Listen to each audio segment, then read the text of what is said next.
Hi,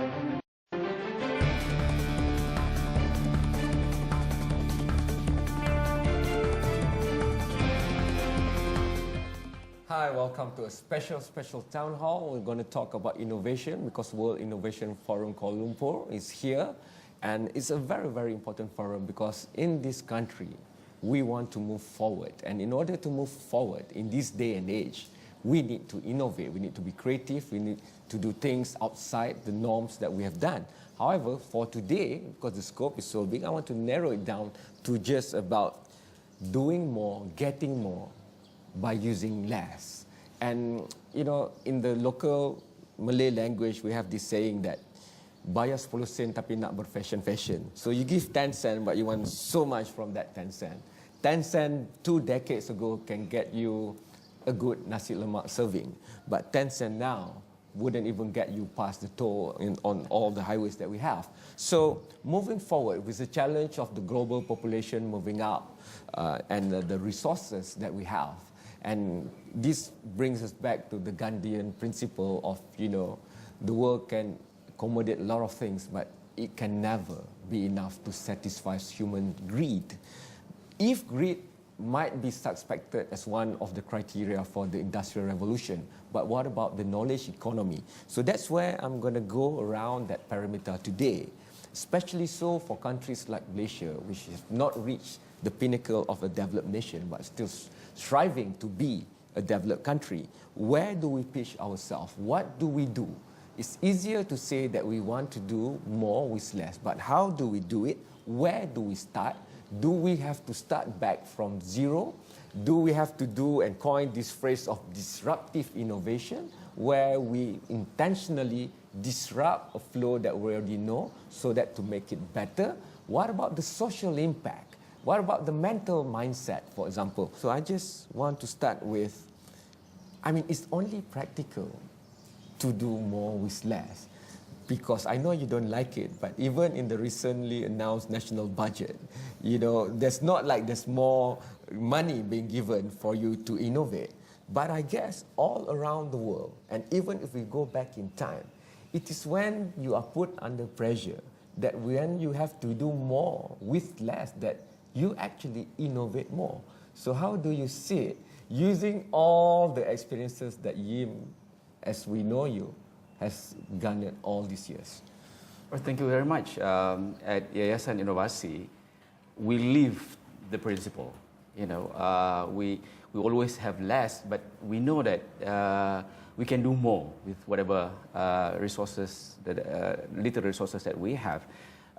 There were 12 of us, for example, last year, and the whole company is about 12 of us, but we were doing work all over Malaysia in 15 states. Covering, you know, we managed to get about 500 over innovation from throughout the countries. How do we do that? That's because we collaborate with a lot of people, with a lot of agencies, because we know with the limited resources, we can never do it by ourselves. And despite a short time that we have currently about 3,000 volunteers from youth all over the country. They come forward, they are part of us now, and they are the eyes and the ears of Yayasan Inovasi when it comes to innovation. Doctor, if I can jump in, maybe, you know, now we have this Gen Y, and I know that's behind me somewhere, I'm going to go to her later. It's not just about producing more with less resources. It's also whatever we produce has to be of more value with lower price. I want only to pay 1 ringgit, but I want my 1 ringgit to give me benefit as if it's 100 ringgit. I want better innovative products and services, but I want to pay less for it. That's beginning to be more and more of the norm of society today. Exactly. That is why here at YIM, we are using a lot of technology to drive this. You know, now there's a lot of technology that you can get for free. So social media are there for you to garner support. So, and it's not just that, the social media is also very close to the Gen Y. Okay. So attracting Gen Y to do work that is relevant to innovation and also contributing to society, which is meaningful to them, using approaches, tools that are very much close to their heart. Okay. So I think that's how they do why it. I want to skip all the learned people here. I want to go to the nearest Gen Y that we have here behind me. You can see her on camera, but Aina has this great title called Director of Innovation Process and Analytics for Alpha Catalyst Consulting. But I've known her when she was the head girl for this very famous school in Kuala Lumpur named Bukit Bintang Girls School. So I want to relate to her as a person, not just as a Director of Innovation Process Analytics. When you came back from these Ivy League universities, you were sent to Aina. So of course you will be looking at Malaysia, comparing it to the rest of the world. And you know there's a big task for Malaysia to go ahead and achieve. But we have to do it at very, very much lesser materials and resources and even human talent and capital than maybe some other developed nation has. So how do you look at it? First of all, thanks for humoring me and saying I'm Gen Y, but I'm at the borderline. Yeah. But I'd like to believe that I can You're still the be youngest Gen that we Y. have, so. But yeah, that's good. But I think, with Malaysia, a lot of the talk when you hear about innovation, there's really one of the facets of the process that we believe about innovation. It's constraint-driven, where because you're, constraint-driven in terms of resources, that really pushes you, and that is something that can resonate with whether you're a Gen Y. You get to start creative because you don't have as much resources, whether it's time, whether it's money, to do things. So I think that can really be something that you push, and it's something that's true in whether it's in research or even smaller projects. Are you satisfied with where Malaysia is in doing this, walking this talk of doing more for less? I think we do quite a bit of effort, but then we still have some overlaps here and there in terms of what we do. She's just being polite. So I'm Yeah, going to no. throw this open. I'm just going to throw this open to the floor because if we want to innovate, we must say it as it is. So what is a good example of this being practiced right now in this country? Anyone here? I think I would say. Yeah, go ahead. Azim. I would say Tune Hotel. All right. Okay, I'm not what do you call it, an Shareholder. ambassador for Tune Hotel, but I was fascinated when I saw an advert that Tune Hotel that I can stay in London for 20 to 30 pounds. So I did that experiment. I went to London and see I actually got what it's worth, where I got a very nice bed to sleep in for 20, 30 pounds. But to be able to get that value, Malaysians needs to have the mindset when you want less, okay, you don't want to pay for more but get high value. There are compromises. For example, you need to realize that when you go to facilities like Tune Hotel, you are only going to get a nice bed and nothing else. So in Malaysia, for example, we need to shift our mindset. Okay, our culture needs to change. If you want to do more with less, for example, in this small room here, we can fit 8 to 7 people working comfortably, but in a normal organization, it only sits one person. So imagine if organizations in Malaysia, the GLCs, the PLCs, start looking at, okay, how can I cut costs? How can I reduce my budget by 30% by changing how you work? That will definitely cut our expenses in running new things. I want to raise the stake higher. I think it's always when we look at easier stuff to see, it's easier to say this. But where is this thinking about more for less when we talk about energy consumption? When we increase and we pull back the subsidy on petrol and diesel, for example, there's a lot of issues here. A lot of people see that as a burden.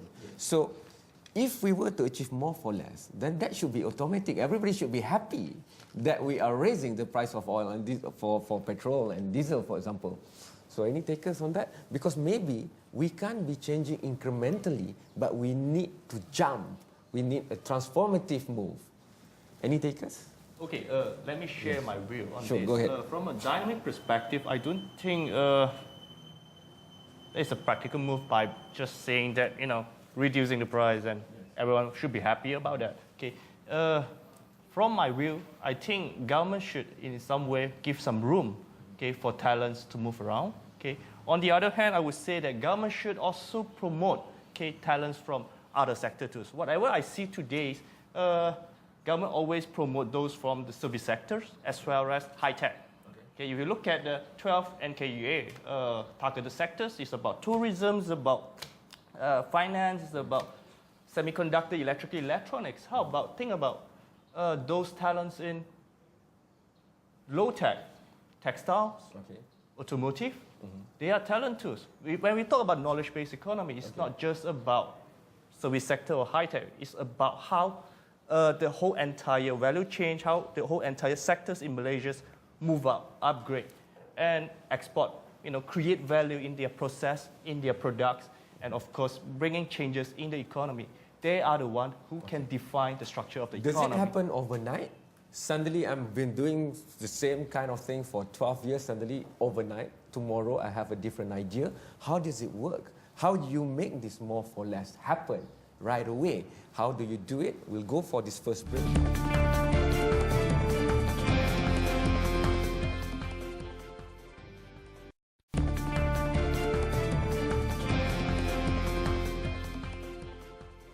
Hi, welcome back to a special town hall. This is because we have a very, very important World Innovation Forum happening in KL for 2013. I would like to continue the discussion there where I was saying that how do we make this happen? We want to innovate, we want to do more for less, but what would change me, for example, from today and tomorrow? So if we look at a lot of industries, we're trying to migrate, we're trying to move up the value chain. But maybe before we look even at the supply chain, we must look at the knowledge change. If there's no knowledge about where we want to go, what's new, what's the uncharted path which we want to try and take, then maybe the idea to change won't be there. And I would like to go back to that particular concept of thinking first. The idea must be there first, because without that, there's no daringness to change or even to talk about change. So Professor Dr. Richard is right beside me here. You look at photonics and stuff, even nano photonics you've been telling me just now. But I've been looking at Penang, for example, the hub of our E&E, electronics and electrical, for example. And we do know that we want to move up from the semiconductor wafer technologies. If it was because our maybe talent were cheap before, it's not now. Some companies have moved out, but it's not that easy and seamless for us to move from the old technology that we have in electric and electronic to the new ones. What has been the block, and how can we move forward on that? I would not pretend that I have good answers. I see evidence in Malaysia, in my own field, that there are efforts towards innovation, funding. I think perhaps we should start with that core aspect of the whole economy of Malaysia, which is palm oil. Okay. When I get into the train at KLIA and travel in towards KL, I'm reminded of the fact that I don't care if I never see another palm oil tree. And there are efforts to innovate on the basis of palm oil, and so it's very desirable that more for less equals more value obtained if you're going to have large areas of palm oil plantation, because eventually it should be desirable to reduce the areas of palm oil plantation in favor of restoration of the natural habitat, the biodiversity, which is Malaysia's possession, but is an international responsibility. So when I read a scientific paper for a journal which I edit, which is submitted from Malaysia, I'm not surprised to discover that they're doing research on silver nanoparticles embedded in films which are derived from palm oil. And the quality of the science is a good question, but nevertheless, it's an example where I think the Malaysian government, through its funding agencies for research, is actually saying, well, we have got palm oil, but let's try and work out what we can do, new things, which use amazingly small amounts of that material. What can we do possibly in Malaysia instead of exporting bulk products and having it processed in mainland China or in India? What can we do in Malaysia? And so there's potential there, but it's still, I think, substantially unrealized. If you look at R&D, this is very nice term, R&D, research and development and innovation. But one of the key gaps that we have is what we have in the labs and what comes out as IPs and patents. And if we go down further, how much and how many of the IPs and patents are monetized and put into practice? So where do you see these gaps? You're right, there is a gap, and I don't think that this kind of gap is anything like unique to Malaysia. You have the same kind of issues around the world. Intellectual property isn't always what you see in a patent. It's often just what stays in somebody's head. And so you have to look at strategies which encourage individuals, even if they're individuals within a company, to do entrepreneurial activity, as opposed, in other words, they are still within the company, but they are actually encouraged to develop a kind of micro business on the basis of the research that they have been doing. But none of that is easy, because you are having to ask people to take more personal risk. So if you do anything, it is to try and financially make it attractive on a very immediate basis. I have to take risk, but I don't want to sacrifice, I don't want to mortgage my home. All those kind of issues are there, and they're equally international, not just Malaysia. On top of that, well, it's great to see YouTube or wherever in Europe talking about Malaysian palm oil. I didn't even know about some of the things they're saying. But for us here, it's very practical. When palm oil was mentioned as a very, very lucrative option for biodiesel, for example. But even some small sellers by the roadside are already wondering, I need palm oil to cook things. So if you're going to use it for energy, it might drive the price higher and stuff like that. So the ecosystem where innovation happens, it must be factored in. So that's why I'm glad that we have great people from UPM around. So maybe UPM can tackle this question, because if Professor has raised the issue of palm oil, and let's look at this liquid gold that we have. But it's not that easy. Even in the correlation of where to put the balance between the need for energy if we use palm oil and even the need to use it as food, we're going to look at it. And we're going to use it some more for films to be developed. And so, is it policy? Is it substance, or what? I'm going back to the concept of recycling. Okay. Right? Even in oil palm, or even in many other production, we tend to forget there are available, we say waste that can be used for production. Okay. We, a group of us, are doing studies in Sempurna, where there's big production of seaweeds. And produce seaweed, they need floats. And what the small producers are using as float are just plastic bottle that are considered as waste.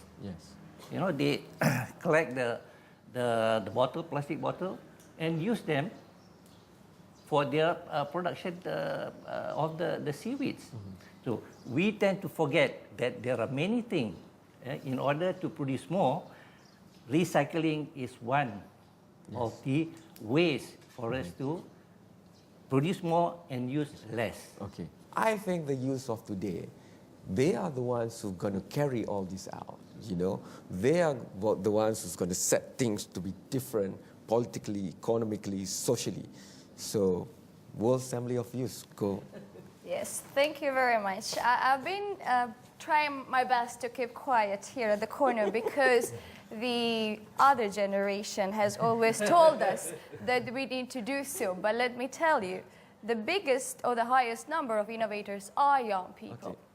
So we are changing from before computer time to more than computer time. So everything, it's about young people and the ideas that they're coming up together, or putting new innovative ideas. And I believe that if an opportunity is given to them or the other generation will take them seriously enough, or give an opportunity like Yim is doing, that will be a good thing. Working in an international organization like WEI, it's limited, especially with the economy and everything, to resources. So we have to be innovative and we have to be creative, even in our teamwork at the Secretariat.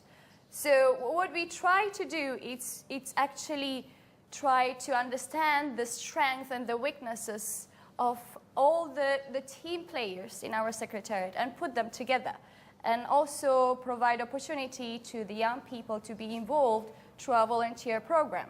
So they will assist us not only for the activities, which you know very well, to host an event either in Malaysia or anywhere else is very expensive.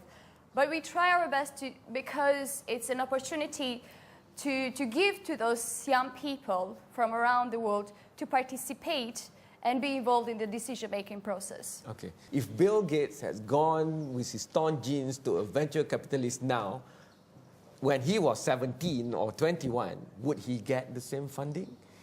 If Steve Jobs didn't get out of Apple when he was still in his garage, putting all the circuit boards together, would a bank give him fund?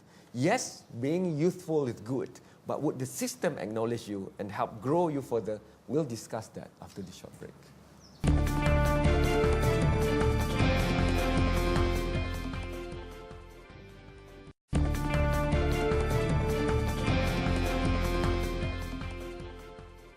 When I was in America about 3 months back, this is not even in Silicon Valley, it's just downtown Manhattan.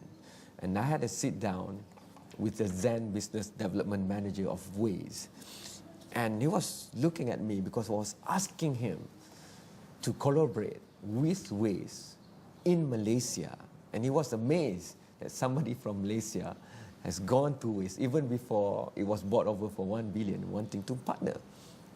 And this just shows the amount of perception about Malaysia and innovation.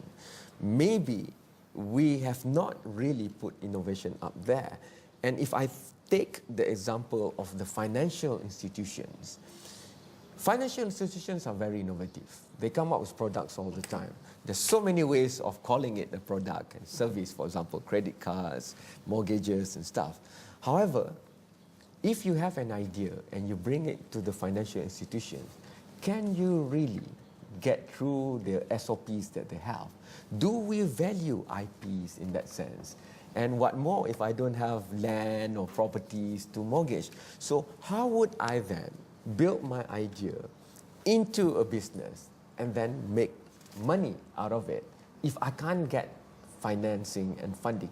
Government, again, have to come in. But we do know in the 21st century, where the private sector is leading, we can't always have the government coming in. So to help young people, it's not just about the government, but it's also convincing the other stakeholders, the private sectors, for example. So where do we balance this? We still want the prudence of financial stability, and we want to look at things. We don't just want to give things away. But at the same time, we want people who have fallen bankrupt, because in America, even in New York, they were saying, I wouldn't give you millions if you have never failed before. I think this is where I like to interject. Yes. This is where things are changing. Globally now, there's a move towards crowdfunding. Where is the crowd which gives funding? So this is heading towards the demise of venture capital, because now we have platforms such as Kickstarter. In the past, if you are an inventor, you have an idea, you'll be struggling to get funding from the different ministries, different banks. Now you can put up your ideas on a So cloud. you're saying, don't go to the big mega millions of funding. Yes. Go to micro funding. It's more targeted. It's from people who identify not just financially with you, but idea-wise and culturally, they are with you on that. Is that what you're saying? You are shifting the power from organizations to consumer. For example, Kickstarter program, I can buy a special watch, Pebble watch. I just put in, I pledge you $100 to buy the product. And when it's ready, it's delivered to me. So instead of me waiting to get funding from one entity, I get funding from 10,000 Let's say people. I agree with you for technopreneurs. Yes. But what about those who are in the Jejak Inovasi scheme, Yes. who are in the digital gap, who they don't even have access to online facilities? So how do we work it there? Yeah, I'd like to Go add to ahead. that. Yes, there is a. I'd like to give an example. We are working on a project on a research study in Kinabatangan, Sabah. Okay. Okay. It is a homestay called Misowalai. Yes. One of the best homestay in Malaysia. Okay. So if you go there, it's just a local community. They run it all 100% by the local community, and the champion of the local community is from there.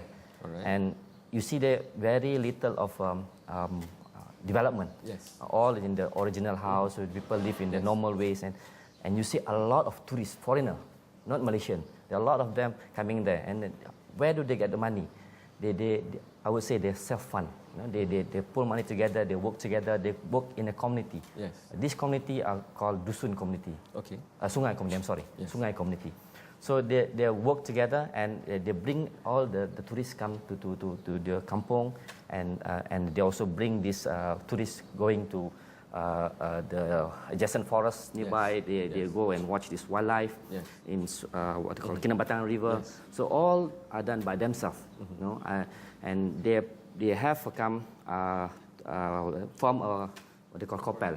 It is a cooperation. Okay. So KOPEL means Koperasi Pelancongan, which means tourism cooperation.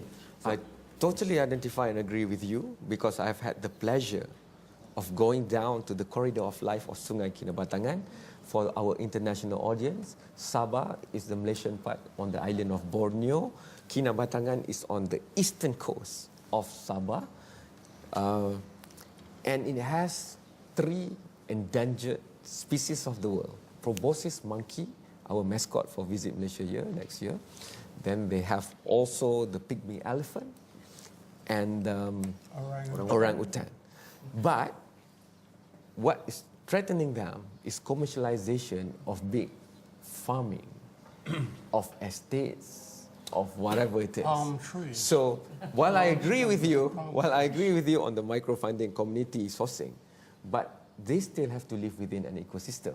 They might be able to survive on their own small ecosystem, but on the bigger picture, if there's no corridor for the pygmy elephant to move from the mouth of the river up to the mountains, then they will be phased out. And then if they're phased out, I think we're facing these challenges with our work. Yes.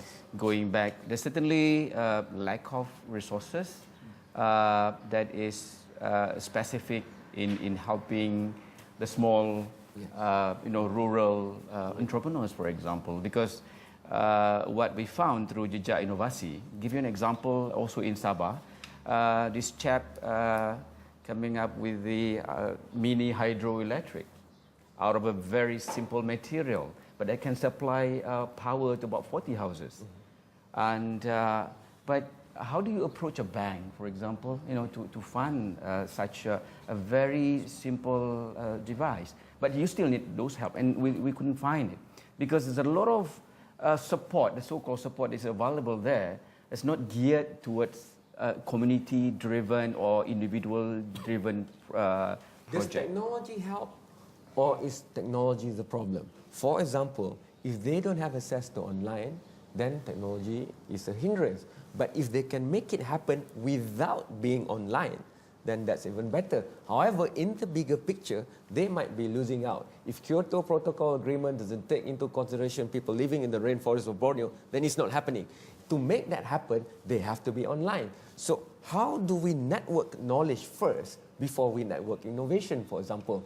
Because if the voices of the small pockets of community are combined together, they form the bottom billion of the world, which mostly reside in Asia. The problem with the current system now is listening more to the advanced and the elite group rather than this group that we're talking about. How do we empower this group to go and come be acknowledged in the mainstream of our lifestyle today?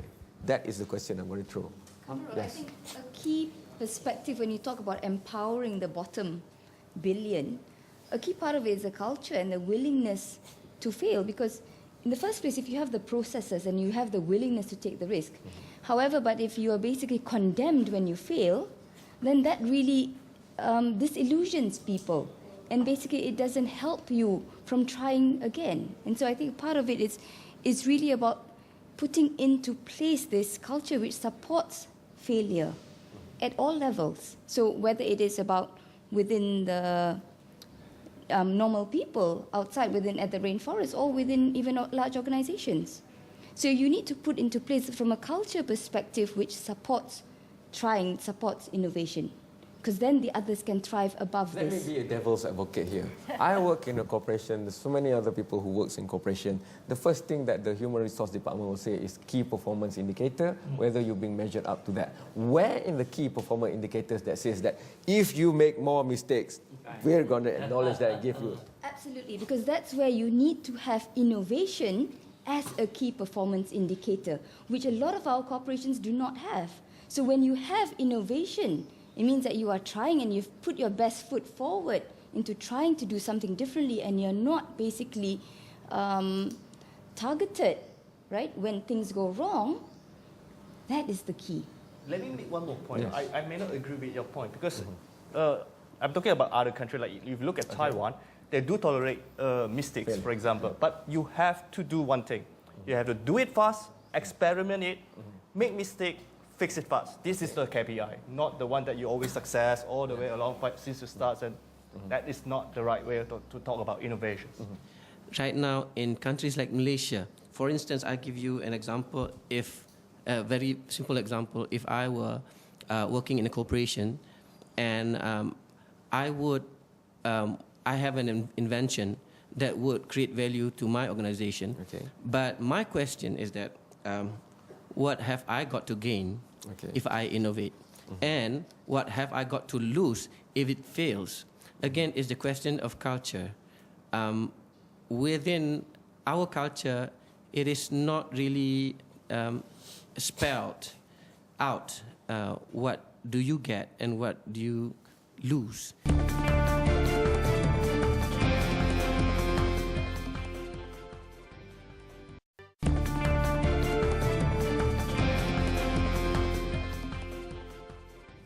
You know, more often than not, when I discuss about innovation, people think of skyscrapers, rocket science, very small robotic thing that you can control from thousands of kilometers away, going to Mars and having artificial intelligence, because if you wait for Houston to answer you, you might already be dead because that's so long for the message to come back.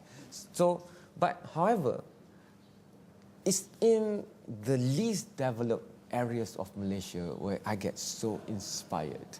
Looking at the old Borneo head village, going down and telling me that, you know, of course they speak in their own language, but if I translate it into English, it will be, you know, this tree used to flower at the end of the month before the coming of the monsoon, and because of that, there's this species of fish that we can eat, and it's nice because they come here and they bring the seeds over. So, you know, it's the appreciation of the ecosystem around, the natural ecosystem. Correct me if I'm wrong, World Assembly of Youth, but the Gen Y of today, they hunger for a green party politically, for example, because they want sustainability to be up there, right on top, because they don't want to inherit a planet that is dying and not sufficient for everybody. Not long ago, I was requested to give a little, not talk, but to lead some kids on environmental awareness. And out of lack of anything else to do, we had just had lunch, and I said, okay, we all use tissue paper. Okay, we all use tissue paper after we finish our lunch and we wash our hands. And I said, I asked these kids, what can you do with this tissue paper after you have used it and you just throw it away? And you'll be surprised, with a little prompting, they came back with like, I think, a dozen innovative uses of this waste tissue paper. 2 examples of which I use until today, and I never throw away a tissue paper after I finished using it after washing my hands at lunch or dinner. One is you just keep in your pocket. When you go back to your car, you see some dirt, you can clean it up, and in that little way that can save you from having to wash your car very often. I mean, it's little things. Another is simply when you go next to the washroom to wash your hands. There's no tissue paper. You have something in your pocket. And this is something that these little kids have taught me for the rest of my life. So that's something that is quite innovative in itself from these little kids. Now, the thing is, much of scholarship is autobiographical, and by extension, much of innovation is personal. It's from experience, it's from observation, it's from prompting, from thinking. And when you go to bigger things, that these little things that kids are prompted to think about, then hopefully these can translate into bigger things that can save the country a lot of money. It's not enough to look at micro-innovation without linking it to the bigger picture, because the bigger picture would not acknowledge it. So why do we still produce graduates and PhDs and post-PhDs if we're not accepting this? Because just maybe somebody without even formal education have the ability to lead us to the cure for cancer, for example, because it might just come from a tree or an insect or whatever that we haven't discovered. So where do we put this? Yes. I think from MDEC perspective, we are trying to move the nation into a digital economy. If you look at this, technology presents a lot of different opportunity to connect various people, the bottom 40, with other people as well, with the technologies, with different groups of people, not just Malaysia, but around the world. But you look at this, how do you change the culture of innovation among the people? Number one is you need to change the mindset. There's three mindset which is that needs to be changed. Number one is increasingly a lot of our companies are producing ideas, supply driven. I have this product, I'm creating a lot of different products, but they do not link it with the demand. Right? When they go to a bank, when they ask them questions like, have you tested your demand? There's simple techniques that you can use to test your demand. For example, you can do a small survey, you can do a lot of different things, create a minimum viable product, but they're not doing this. So you need to link with the demand. Second thing is itself is, I think a lot of our young people and even a general population are consuming. They are consumers, right? They have iPhones. They're just playing games, using different applications and whatnot, but they are not thinking of ways to how to create those new innovation, learning how to program, or learning or connecting with people who are able to help them to create new application, for example. So that mindset are required to be changed. The third area itself, it's there's a lot of businesses that operates on very low knowledge add perspective. They are not incentivized to look at different ways to basically to add new knowledge to help them to manage.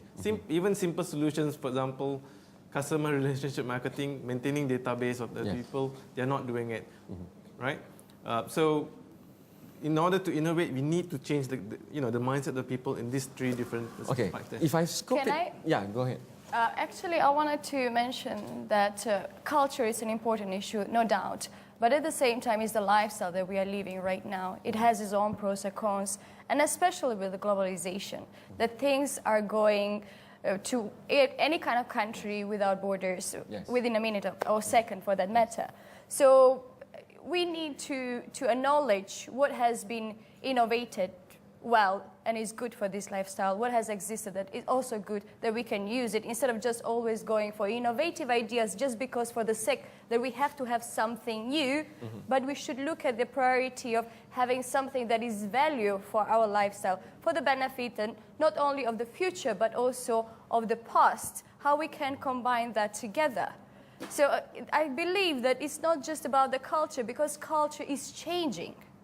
A lot of things are changing around the world.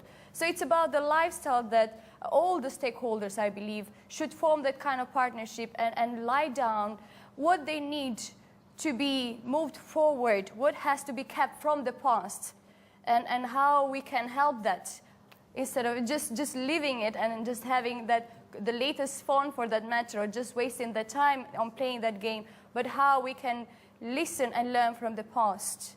Because there is a say that you can't do for the future without actually looking at the past and the present. That requires a certain level of leadership as well.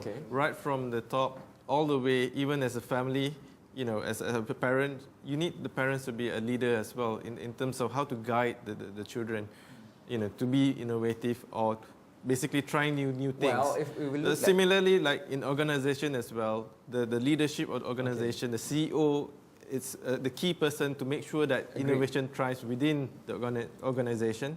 That sets the whole culture within the organization. So you look at, in Silicon Valley, a lot of the tech companies, their CEO are very innovative. They actually embrace the innovation culture.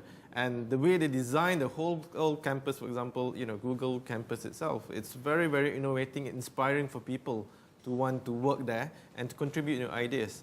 This is possible from one company. Imagine you having different, various leaders who have similar sort of ideas, then you can actually build a strong community of innovation. That's why I was in organizations. Have been wondering, where is our Cyberjaya's Google? Where is our Cyberjaya's Facebook, for example? We tried to set it up like that, but we're still waiting. And where's the missing link? Because let's go to the young people, because you're going to inherit this world anyway. And enough talking about Malaysia. This is a global issue. Yes. Make no mistake, right? The world is so interconnected. Climate change doesn't give us much options left. So, well, I think in this sense, where we're going is, we as the youth have to understand. Like, we have to respect the things that the people, the Generation X have done. We have to appreciate the things that you guys have done and build from that. We're not trying to set our own standard for the things that we want. We want to use what you've done, improve it, and go ahead. For example, the case of Cyberjaya, we've seen Silicon Valley, okay? It's a beautiful, anyone here would want to work for Google. And I'll give you a very simple example. Today when I came to YIM, okay? Normally when I'm at work, I look forward to going home, take a break, watch TV. When I was walking around back there, I saw an Xbox. I'm like, well, thinking, when I'm at work, if there was an Xbox, I would not need to go back home to play video games and take a break. It's right there at the office. So I still remain stimulated within the office, knowing that I'm more comfortable, and it's a more it induces innovation. Dr. Mazlan, please put Xboxes and I have to go for the last break, but once we are back, Malaysia has taken this approach to education, for example, 60% for science, technology, engineering, and mathematics, 40% for the rest. But maybe the missing link has been, we have built world-class infrastructure in Malaysia. That's a given. If you've been to the KLCC, and that's where World Innovation Forum is at, you look at Cyberjaya itself, it's magnificent. You look at KLIA, but maybe if we were to do more with less, it's in how we use it, it's the values we ingrain with this high-tech achievement. So we only have 40% of emphasis on that. How do we make the maximum of the 60%?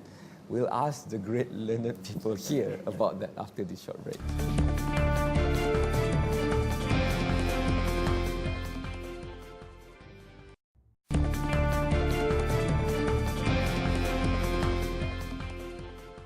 Time always flies when you are with great people. I wish somebody could innovate on time. But I want to go straight to the point that we've discussed so many things, and it's very clear that innovation is not just about the high-flying technological aspect, but innovation needs to happen at grassroots too, and how we make sense of things, how do we lead our life, cultural and values. But before I go further, there's been this one guy seated behind me who's been absorbing, thinking, and now he wants to release everything. Kel, please, over to you. Yeah, I've seen some really interesting things in the discussion today, especially at the beginning when we started. A lot of people interpreted more for less as being about cost and as being about money. And actually, that's something I look at completely differently. I think that more for less is about value. And when you look at a company like Apple, they say, there are 1,000 no's for every yes. Mm-hmm. When we look at a piece of software like Instagram, it's such a fantastically simple piece of software, and that has been hugely successful. Yes. But what few people know is that Kevin Systrom and the people who created Instagram before that created something called Bourbon, mm-hmm. which was a much more sophisticated piece of software, yes. and it failed completely because it had too many things in it. Mm-hmm. It tried to do too many things, and I think. When we look at this and when we talk about, well, what is the culture that we need to change, I think a lot of it has to do with, ceasing to think about cost as the thing that we're trying to minimize, and looking at value and how do we create something fantastically simple, but that is really effective. And so what I see as one of the key differences between sort of innovators and great innovators is that innovators are saying, well, how do we add more features to this, and how do we create more value through features? And the great innovators are saying, no, how do we simplify this and create something that's dramatically simpler to create more value for people? But value is very intangible. You have culture, you have emotions, and you have interpersonal dynamics, for example. So where do we start with that? Well, I think one of the things that we often forget in technology innovation is that there are people who are at the end of that, right? And that when we create technology for people, not we create technology, and then look for a problem to solve. And that's one of the big issues with how we innovate. What we should be starting with is we should be starting with the users and the people that we're looking to create solutions for. How do they live? How does this fit into their lifestyle? And then building something from that. And if we do that, it's much less costly, in fact, to actually innovate, because we're not creating a big business plan, getting lots of investors in, building something for 6 months, and then realizing people don't want it. We figured out people want it from the start. So maybe it's not either or. Maybe it's not either you take science, technology, engineering, mathematics, or the cultural, the humanities, the social sciences. Maybe it needs to be looked as a whole pie, within together. You're a doctor, but I expect you to have a very high level of empathy. You're a singer, but I expect you to know and maximize resources around you. So how do we do it? Do we go back to schools? But then R&D in this country lies, most of it, in our higher institution of learning. So chicken and egg? I think the problem that we face is not about ability to innovate or whatever, but I think it's more of our ability to learn. Okay. The question of learning capacity. You were saying about do we have to, the ratio of 60-40 education, STEM, and things like that. To me, it's kind of cyclical. The issue was there a few years back, but have we learned anything about it? Before we say let's go back and do it. So I think learning capacity is not there. Similarly, the question about failure, to me, it's not about embracing failure, but really embracing learning. Do you learn from your previous failure? In the case of Taiwan, like our friend was saying, it's about how they quickly learn and move on into new things. Yep. So I think driving our education towards making sure that people really develop their capacity to learn. Look, our people are not poor in terms of their capacity. You go around in our work, in Jejak Inovasi, we found so many people who has very little education with a lot of innovation in it. And our mothers and our grandfather, for example, they know what is recycling all along. And we brand it as green or whatever. But you can see that there's the disconnect between the younger generation and their generation. Again, the question of lifestyle here. Look, my children now, I know they're so afraid of climbing the trees. But we were growing up with climbing trees. And then perhaps now you have to have an app to show them how to climb trees. So I think making sure that the younger generation continue to have the learning capacity of the old. Yeah. And this is when the question of more for less is there. The previous generation quickly learning to do a lot of things because they have very little resources. They have to innovate. They have to recycle. And that's become part of their culture. So perhaps that's what we're missing. All I asked was just for some PlayStation 3 and 4. Kamara, I have something else to add on. Go ahead. We need to start looking at the way we innovate. When you talk about recycling, you need to recycle ideas to this concept of open innovation. I think we should stop giving grants for everybody to do the same thing. For example, look at ideas which is coming from all over the world. Look at what can be used from outside Malaysia to solve Malaysia's problem. Why can't we have disruptive innovation? And disruptive innovation basically was led by creative accumulations. Okay. Yeah, what I mean is that we have to first change our mindset, start to appreciate grassroots innovation before we industrialize the so-called grassroots innovations capacity. Who's going to ensure the change of mindset? Everybody. All the stakeholders. All the leaders. But if you say everybody, then nobody is going to see it. The leaders of the the right country, up from the top all the way to the bottom. But that is required. Leaders, they tend to think that only the one at the top, Only the- you know, only the CEOs. But actually, every portion of Everyone us is a actually leader. leaders. In the end, you are leading yourself, your family. I like to add Go to ahead. that. See, Go ahead. we only think like innovation is something to do with tangible things, hardware, no. But you see, in school, there are teachers who are very innovative. The way they teach to the children, how they do it, how they don't like the traditional way of lecturing, talk only, but they play games. They have simulation, they have modules, you know. So these are also considered as innovations. Of course. Yes, because we want the learning outcome, not the tangible product only. Right? So the how do you teach the children, or even at IPT, I mean tertiary level, university level, you know, the way we teach now has been different. It has changed. Actually, in many instances, the way we teach children now, we kill. There are a lot of skill that they already have, that the family is Is that why building. in universities the front rows are always empty and the back rows are always full? We'll come back to university. Difficulty to answer questions. The front rows are always the ladies. You know, because they can write. They can, 68% of ladies are the composition of the majority in our IPT. No, it's innovative to the male student, because when they go back, they get the notes from the student for the girls. That's an innovative way. But I think that when it comes to innovation, we really have to look at the path of least resistance. Okay. You know, some of the discussion here today was also about how do we get corporations to innovate? You know, how do we get leadership, you know, to support innovation? And I think that even when we look at places like Silicon Valley, innovation in the United States, innovation is something that's on the fringe. To expect banks, to expect corporations to be highly innovative and to try to put effort in that is very difficult. And what we need to do is we need to focus on the fringes, the people who are on the outside, and encourage them and help them bring up their innovation. Okay.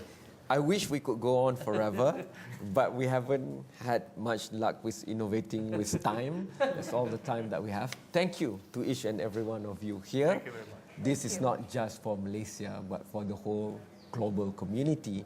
We want to do more with less. And if you have not been following, please do follow World Innovation Forum Kuala Lumpur 2013, because issues like this and more are being discussed. And at the end of the day, we want to increase the quality of life for everybody, and even Mother Earth itself. That's all I have for today. Thank you, and we'll see you in another episode of this special town hall very soon. Goodbye.